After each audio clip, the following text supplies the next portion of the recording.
I, NCIX Keys, do solemnly swear to give you, the audience, a succinct summary of the day's tech news, to the best of my ability, in sickness or in health. Before this throng of witnesses, though it may kill me, I fear not death, nor the comment section. Amen. Thanks. Thanks, Jack. Yeah.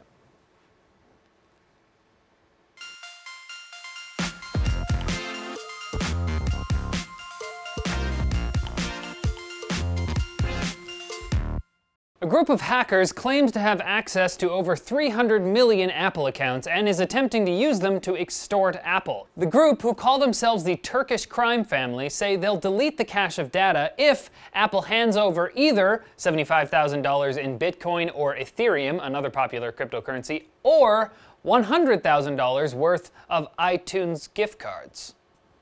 These hackers are music fans, apparently. Apple has replied to the situation, stating there have not been any breaches in any of Apple's systems and that the logins the hackers have are old data. However, ZDNet managed to obtain a set of 54 credentials from the cache, and 10 of those were confirmed valid by their owners. The rest appeared to be invalid or inactive, including some now discontinued me.com and mac.com accounts from back in the year 2000. All this to say, if you have an Apple account, you should probably change your password just in case.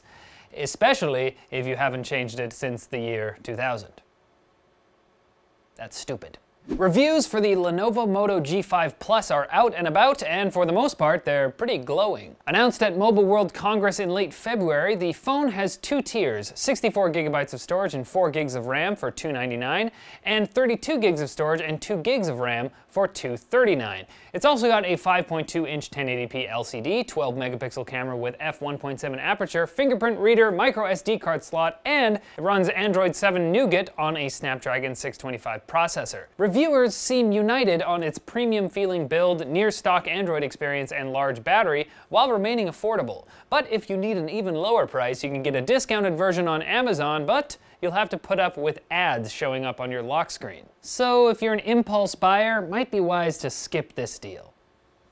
Unless you're such a bad impulse buyer that you've already bought it by the time I finish that sentence. Oh, dude, you need some help. And the US Senate has voted in favor of overturning the FCC's internet privacy rules set in place last October. Those rules were meant to prevent internet service providers from sharing or selling their users' web browsing data without users' permission. If this measure makes it through the House of Representatives, it means ISPs could give out their users' personal data like finances, health conditions, and I mean, just your regular browsing history. That may be scary in itself. However, on sites with HTTPS enabled, ISPs can see you visited the site but can't see specific web pages. To fully hide your history, you've got to encrypt your internet traffic, and that requires either Tor anonymity software or VPN services like Buffered VPN. And yes, today's sponsor is Buffered VPN, but I put them in today's episode because this was a big story. Not because it's time for quick bits. Earlier this week, a number of press outlets reported that the Vulcan graphics API would only support multi-GPU configurations on Windows 10, but now the Kronos Group has clarified that it is not the case. It is possible to use other OSs for multi-GPU, but it will indeed be easier on Windows 10. So, glad we cleared that up. At CeBIT 2017, which is a tech conference in Germany, Antec showed off a slick new version of the Mercury all-in-one liquid cooler, along with a new MITx case, the Cube, which supports liquid cooling and has a Razer Special Edition. Speaking of Razer, today they launched their paid-to-play program, where you can earn Z-Silver, the company's virtual currency, by launching games through the Razer Cortex software. Z-Silver can be used to redeem discounts on Razer products and exclusive swag, like a mug holder.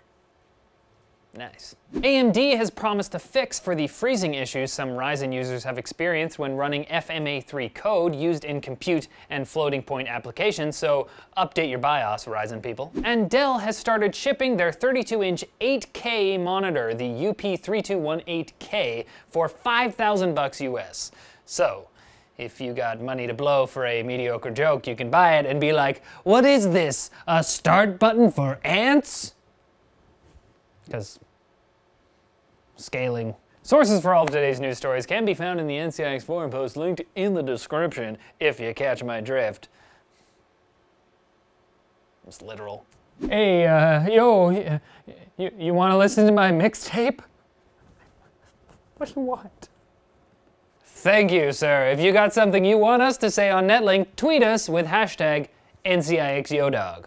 Hey, so remember earlier when we talked about how the government is going to take all your personal data and sell it to supervillains who will use it to target your loved ones so you have no choice but to face your arch nemesis in an epic duel on a rooftop or something in the season finale? Yeah, that's a pretty dire situation. So avoid it by signing up with Buffered VPN. It's an anonymity tool that lets you access the content you want from wherever you are. It's an encryption tool that helps you surf privately and securely. It's a social tool for bragging to your friends about how much better at internet stuff you are. Click the I in the corner or the link in the description to sign up for Buffered VPN for as low as $8.25 a month, and I promise that supervillain scenario will definitely not happen to you. To be fair, it might not happen anyways.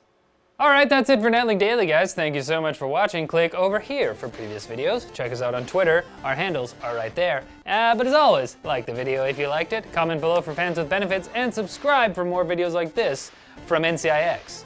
And it's actually like a decent time during the day right now. I didn't finish super late, so I'm gonna have lunch. Lunch!